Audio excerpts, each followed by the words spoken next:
Oi, gente, eu sou a Kemi. Oi, eu sou o Marcos Martins e você tá escutando o Depois das 19.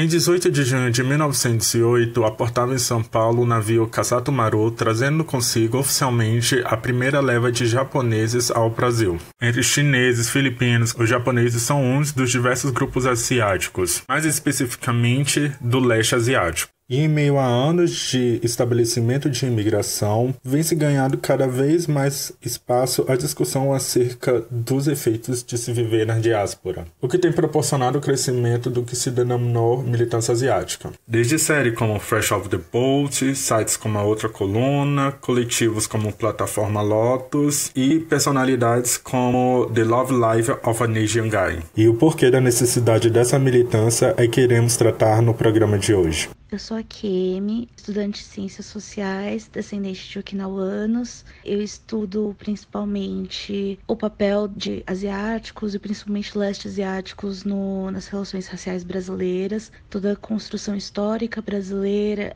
que negligencia a nossa presença, a nossa contribuição.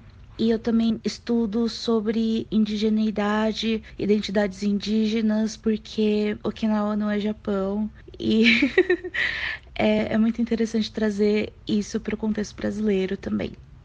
Ouvir falar de okinawanos, indígena japonês, já dá um bug no cérebro. Eu lembro que a primeira vez que eu entrei em contato com a militância asiática e a expressão racismo asiático, eu fiquei bastante confuso, porque na minha cabeça eles detinham tanto poder quanto brancos. Mas aí que eu fui prestar atenção no uso da palavra racismo, e que ela é muito mais complexa e gera diversas discussões sobre o seu uso.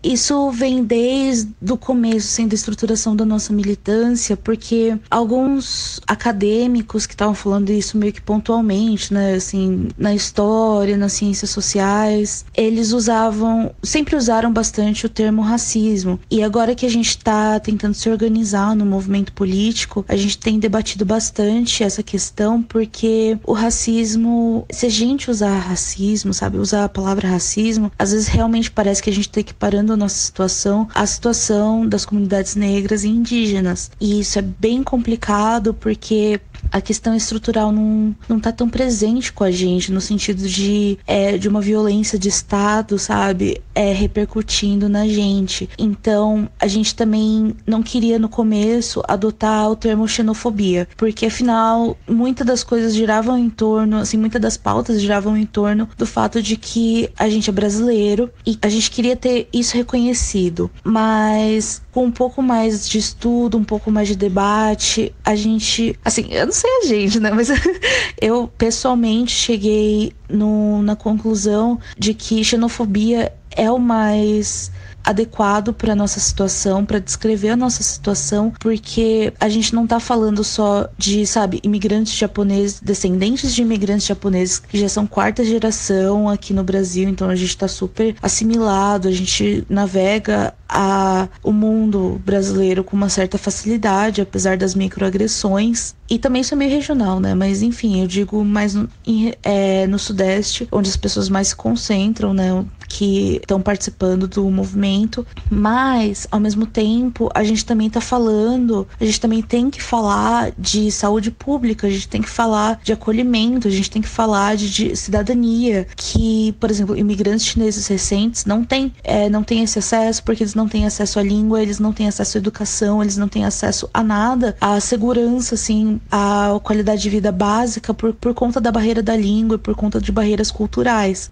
Então a gente tem que abarcar também essas pessoas que estão presentes aqui, falar de xenofobia em relação a outros imigrantes, falar de imigrantes palestinos que estão em situação extremamente vulnerável aqui no Brasil, de os imigrantes recentes, os refugiados haitianos, congoleses, angolanos, que se a gente também quer adotar xenofobia e a gente quer adotar da solidariedade antirracista, a gente realmente tem que ser muito honesto com isso. Então, abarcando todas essas pautas, a xenofobia acaba sendo melhor termo assim para descrição, né, um termo descritivo de uma situação, até porque a gente bater o pé e só querer ser brasileiro, querer a nossa brasilidade reconhecida, não é uma pauta forte, não é uma base sólida para um movimento político solidário, de solidariedade antirracista, porque a brasilidade ela não é única. Existem diversas brasilidades e acho que as mais evidentes são a brasilidade branca e a brasilidade negra. Que a gente tá reivindicando não é a brasilidade negra. A gente não quer ser perseguido por policial. A gente não quer, sabe, ser massacrado, ser injustiçado. A gente quer ser branco. Sem contar que também a brasilidade é um projeto político, territorial, colonizatório. Então, a gente não pode rejeitar que o termo xenofobia simplesmente porque a gente também é brasileiro. Não, a brasilidade é múltipla e a gente tem que saber qual a gente está escolhendo, a qual a gente está se filiando e por quem a gente está lutando. Por isso, eu acho que é muito importante estabelecer essa base comum para todo mundo entender, né? O porquê de não adotar racismo, o porquê falar de xenofobia, sendo que a gente também fala de brasilidade e tudo mais, né? Tipo, de como a gente é brasileiro, de uma cultura de transnacionalidade, mas é isso. O desprezo por ser negro e o desejo por ser branco. Como Kemi notou, isso não é uma discussão recente. Em 1999, a professora Clary Jean King publicou na Political Society um artigo chamado A Triangulação Racial dos Asiáticos Norte-Americanos. Nesse artigo, ela ilustra através de um gráfico como a sociedade coloca brancos no topo, negros embaixo e os asiáticos no meio. Ainda que essa triangulação tenha tido instabilidades ao longo dos anos, ela nunca se modificou completamente. Inclusive, gerou o que foi chamado minoria modelo. Sobre minoria modelo, eu acho que é um tema tão essencial, não só para asiáticos, não é um tema fechado, não é uma pauta fechada para asiáticos, pra gente falar, sabe, lutar pela nossa individualidade, pela nossa compreensão enquanto pessoas com aspirações próprias e tudo mais, né? Mas também é um tema tão importante porque a minoria modelo é um lado da moeda. O outro lado da moeda são as minorias indesejáveis, né? São os imigrantes que não deram certo, são a população negra, são as populações indígenas, porque se uma minoria é modelo, é porque as outras não são, é porque é o que as outras deviam seguir, mas não conseguem. E é um absurdo, porque aqui no Brasil, a minoria modelo é a comunidade nipo-brasileira, a comunidade japonesa, mas a gente não pode comparar os 110 anos de imigração e comparar isso, assim, com uma perseguição sistemática muito pontual durante a Segunda Guerra, assim, se estender um pouquinho mais, um pouquinho menos, mas comparar, sabe, uma geração que foi perseguida sistematicamente pelo Estado e a gente comparar isso a 400, 500 anos de genocídio, de opressão, de pobreza. Então, não dá pra gente falar nesses termos, né? Não dá pra gente equiparar nenhuma dessas situações. Então, a minoria modelo é justamente isso. Ela é uma forma, é uma ilusão, um delírio da branquitude de apontar as conquistas, no sentido mais meritocrático possível, de uma comunidade e colocar isso em comparação, sabe, numa comparação absolutamente absurda, nossa, que simplesmente não faz sentido, a equação não bate. Sem contar que, assim, se a gente for bem culturalista, a gente pode falar dos mecanismos que a comunidade nipo-brasileira desenvolveu, que tá muito baseado na cultura, na pátria étnica, entre aspas, né, que eles trouxeram e mantiveram e tiveram a oportunidade de preservar isso. O que a gente sabe que não aconteceu com as populações negras, não foi permitido também as populações indígenas. Então, é muito importante ter essa perspectiva de que a minoria modelo não é uma pauta só nossa, é uma pauta que ela tem que ser discutida, não pra gente adquirir, só pra gente conquistar a nossa individualidade, mas também para desmantelar um mito que é prejudicial para todo mundo.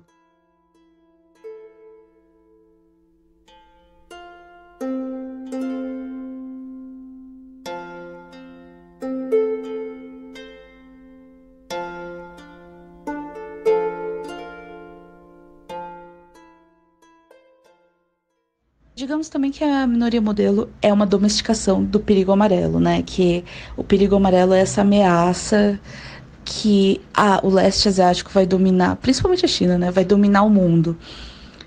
E aí a minoria modelo aqui no Ocidente é a domesticação disso, sabe? Porque a gente ainda é um pouquinho perigoso, tipo, tem aquele lema, como é que é? Tipo, você mate um japonês pra ter sua vaga na USP, sabe? Um negócio assim, pra ter mais chance na FUVEST. Então, tem esse pequeno ar de ameaça, mas é principalmente para jogar leste asiáticos contra outras populações. É meio que uma concessão da branquitude. E eu acho inaceitável que a gente receba isso de braços abertos, sabe? Tipo, tá, a gente não é branco, mas pelo menos a gente não é negro, a gente não é índio, a gente não é imigrante venezuelano, digamos, né? Então, é muito essencial a gente discutir a minoria modelo por todos esses aspectos dela. Bom, pelo que eu tô entendendo, a ideia da minoria modelo foi criada pela branquitude como forma de estereotipar asiáticos, mas também como uma ferramenta de oprimir grupos não brancos e não asiáticos. Usar dos asiáticos como uma forma de dar um exemplo àqueles outros e usar de um discurso meritocrático. Apesar de que nem todo grupo asiático herda esse ideal de minoria modelo, né? Em determinado contexto, o chinês, por exemplo, não é o aceitável, enquanto o japonês é. Isso vai haver uma diferenciação de classe, talvez? E assim como a minoria modelo, a branquitude também criou outros estereótipos. O orientalismo foi um termo cunhado pelo Edward Said. Basicamente, esse termo já existia. Você tinha os orientalistas que eram europeus, basicamente, da Europa Ocidental, estudando o tal do Oriente. Mas o Said, ele desconstrói tudo isso, questionando: que Oriente é esse? O que é o Oriente? Onde está o Oriente geograficamente? Então, ele mostra que a construção desse Oriente é simplesmente uma oposição ao Ocidente. Hoje, a gente vê muito claramente que o Ocidente também ele não é geográfico, ele é geopolítico, porque o Brasil está localizado no Ocidente geograficamente. Você tem toda a América Latina no Ocidente, enquanto você tem, por exemplo, a Austrália no tal do Oriente. Mas não é assim que se divide o mundo politicamente. Quem tem poder realmente é que faz parte do Ocidente. E hoje a gente até fala em Norte e Sul global, né, que é um pouco mais coerente. O Said argumenta que o Oriente simplesmente não existe, porque você pega desde o Oriente Médio até o Extremo Oriente, né? O que é isso? Não é uma coisa, não são nações que têm alguma coisa de homogêneo, como você tem o Ocidente enquanto todas as potências do mundo estão aqui, isso que tem em comum. O Oriente é extremamente heterogêneo, é muito diverso, tem conflitos internos, então falar de um Oriente não faz sentido. A gente ainda usa, né, essa terminologia, principalmente falando de Oriente Médio, Extremo Oriente, não sei o quê, mas o pessoal na academia já tá mudando isso, já tá mudando esse vocabulário, a gente já tenta não usar isso, porque além de ter uma carga política muito clara, é uma denominação errada. Ela não existe, ela é um nome para uma construção absolutamente imaginária. Então, isso é o orientalismo, é a gente do Ocidente falando, olhando para os outros e imaginando assim, talvez tenha um pouco de local de fala nisso, sabe? Que é só o ocidental, só o homem branco cis hétero ocidental consegue falar de todo o resto do mundo. O livro o Orientalismo, ele traz esse questionamento desse local de fala, que é o local de fala da neutralidade, da ciência secular, né? Brancos querendo falar sobre tudo e de assuntos que não são de sua alçada. Parece que isso é recorrente na história da humanidade. Said fala, não é bem assim. Na Ásia, sabe, desde o comecinho, assim, sabe, aquele cantinho que tá na Europa, até o final dela, tem muita coisa. E não dá pra gente resumir simplesmente como um recorte geopolítico e chamar de Oriente. Assim como o conjunto de 52 estados-nações africanos são generalizados, e suas mais de 100 etnias com culturas e dialetos próprios são sublimados em detrimento de uma generalização que não faz jus à sua diversidade, com a Ásia acontece o mesmo. Até porque no tal Oriente também entrava, né, o norte da África e tudo mais. Assim, é o berço da civilização, né? Então, a Europa fala, tipo, de Oriente enquanto culturas bárbaras e primitivas, e incluir todos esses continentes inteiros que foram perpassados por civilizações e sociedades extremamente complexas, com conhecimentos avançadíssimos, mesmo nos termos da ciência secular e ocidental de hoje. É um absurdo, né? Todo esse movimento que fazia isso é o que a gente chama de orientalismo hoje. É o que a gente olha e fala, tem muito juízo de valor nesse estudo, a orientação política não está explícita, sabe? Então, são aquelas pessoas e aqueles estudos, aquelas instituições que pretendem ter esse ar de neutralidade, mas não estão falando nada mais do que senso comum, e esse senso comum que não tem base, que é só achismo e propaganda. Bom, então existe uma estereotipação e até uma fetichização sobre esses estados, nações asiáticos. Então, muito provavelmente, esse comportamento deve passar para os indivíduos que dali derivam, né? Inclusive, quando nós falamos oriental, o que é o oriental? Quando a gente chama alguém de oriental, o que passa na cabeça de oriental? Quando eu escrevo oriental no meu celular, aparece um emoji de uma pessoa que parece um chinês. Mas é certo reduzir isso oriental? Oriental baseado no quê? Se o planeta Terra é uma esfera. E quando eu falo oriental, de quem eu tô falando? A quem eu tô me referindo? Agora tá me vindo esses questionamentos, esse pensamento.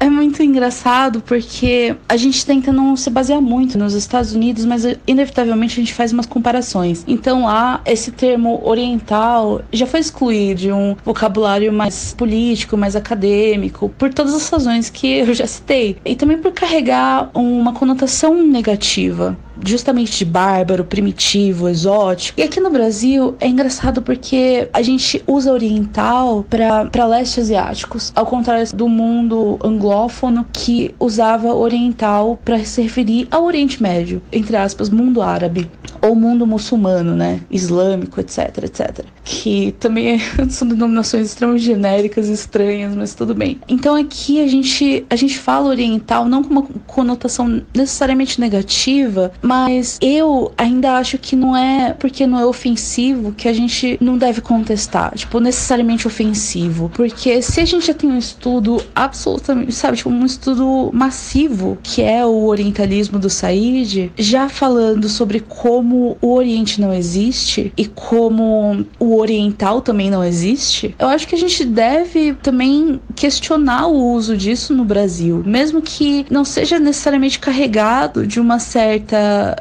maldade ou uma hierarquia necessariamente, porque eu até tive essa discussão com um amigo do movimento mesmo, e eu falei, olha, eu acho que oriental não é que é um termo certo, eu acho que é um termo velho, porque tem todo esse histórico, vem sobrevivendo até hoje. E se a gente pode falar, em vez de oriental, falar asiático, ou falar leste asiático, ou dar outras denominações e especificidades, que a gente tem essa possibilidade, então por que não? Falar o oriental é cômodo demais. Não cômodo, mas eu acho que não é necessário. Como vocês bem sabem, nós somos um podcast que comentamos enegrecidamente as notícias. Então, não tem como não deixar de fazer um paralelo com o negro. Quando esse o negro é colocado sob o olhar do outro. Quando é o outro que me coloca como negro. Que vem toda uma carga de estereótipos e racismo dentro dessa fala, dessa denominação. Então, quando eu vejo esse incômodo do oriental sobre asiáticos, meio que os processos se repetindo de formas diferentes, mas em alguns pontos semelhantes. Perigo Amarelo é uma invenção. Mais do que uma invenção, é um medo político, que é essa coisa da China, principalmente, conquistar o mundo da forma que a Europa Ocidental e os Estados Unidos conquistaram. Isso vem desde o século XIX, século XVIII, XIX. você tem o medo do Oriente há muito tempo. Desde o Império Persa, aí você tem os mongóis, aí você tem a China de novo, aí você tem o Japão, aí você tem a Coreia, aí você tem o Japão de novo, aí você tem a China de novo. Então é muito louco, assim, como esse mito vem perdurando, porque até hoje a gente vê nas notícias, por exemplo, sobre a Coreia do Norte. Nossa, o Kim Jong-un é louco, ele é um maluco, ele simplesmente fica provocando. E a gente não leva em consideração que, primeiro, isso tudo é propaganda política. Isso tudo não, tem um fundo de verdade, quem sabe. Mas todas essas notícias que chegam até a gente, elas são permeadas por uma ideologia política do Ocidente, principalmente estadunidense. E a gente vê a China, assim, lógico, a China tá num momento de investimentos e avanços econômicos, investidas econômicas extremamente violentas e que tem consequências reais, principalmente no terceiro mundo, né? Então a gente tem que ter receio, mas não porque é a China fazendo isso, mas porque é uma atitude que, assim, a gente não fala, por exemplo, de Israel, a gente não fala dos Estados Unidos, da indústria militar. É natural pra gente, mas se a China fizer alguma coisa parecida, uma investida parecida, gente, é o fim do mundo. Entender esse medo, assim, do oriental dominar o mundo como o branco fez. Então, é muito estranho. E acho que a gente tá nesse momento, né, da China realmente tá com esses investimentos. O Japão tá numa recessão econômica, tipo, 30 anos, sei lá. Mas a Coreia do Sul também tá com investimentos bem pesados. Não só investimentos no sentido material, sabe, do capital, mas também cultural. Que a gente tem a Hallyu, que é essa onda sul-coreana, do K-pop, dos cosméticos coreanos, dos dramas coreanos lá tipo, tem na Netflix, tem em todo lugar pra gente assistir. Só que, assim, é um mundo globalizado, sabe? Não é necessariamente o perigo amarelo realmente surgindo. Porque o perigo amarelo, ele se apoia nessa base, né, de que a Ásia amarela é homogênea. Então, tudo que a China tá fazendo, a Coreia do Sul tá fazendo, o Japão tá fazendo, a Coreia do Norte tá fazendo, é tudo pra destruir o Ocidente, pra conquistar o Ocidente. Sendo que a gente tem, assim, nossa, 1000 conflitos internos por lá, né? Tipo, o Japão em relação aos povos, os próprios povos indígenas. A China também não é um país, uma nação coesa como a gente imagina. São o quê? 46 etnias diferentes no território chinês, sem contar Taiwan, sem contar Hong Kong. E você tem também, sabe, as duas Coreias e a intervenção dos Estados Unidos nas negociações de paz. Então, são muitos, muitos conflitos, nossa. E o perigo amarelo é justamente esse medo de que o mundo amarelo vai tornar o resto do mundo amarelo, assim como a branquitude fez. Então eu acho que é aquele medo, sabe? Eu acho que numa escala menor, o branco tem medo dos movimentos negros, aquele medo de que vão fazer com ele o mesmo que ele fez com todo o resto do mundo. Eu acho que esse medo do perigo amarelo é justamente isso, é o Ocidente com medo de que o resto do mundo vai fazer com ele o que ele fez.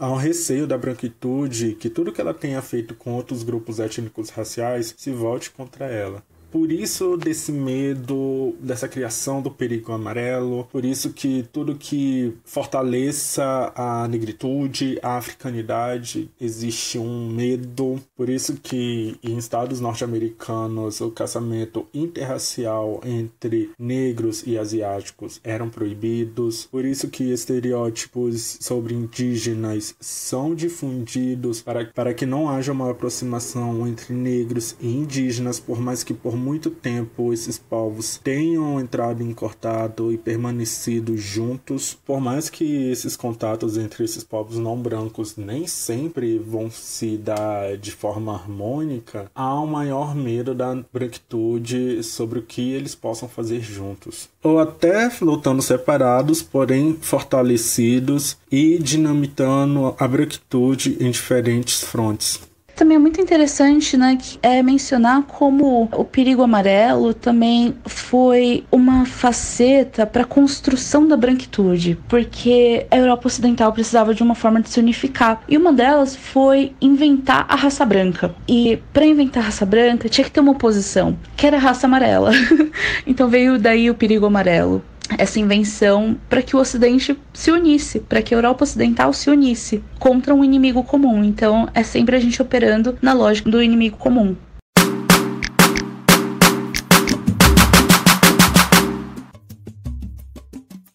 E chegamos ao fim de mais um programa depois das 19. Esse programa foi muito mais educativo e instrutivo do que os outros. Nós quisemos fazer esse programa dessa forma mesmo, porque existe muita desinformação até mesmo dentre os negros sobre asiáticos. E nada mais certo do que trazer uma pessoa de dentro que tenha conhecimento prático e teórico sobre o assunto.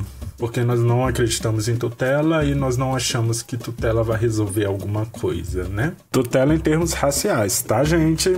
E se você quiser mandar dúvidas, sugestões, críticas, é só mandar e-mail para contato.depoisdas19@gmail.com, 19 sempre numeral. E o e-mail da Kemi é kemi@tuta.io, kemi@tuta.io.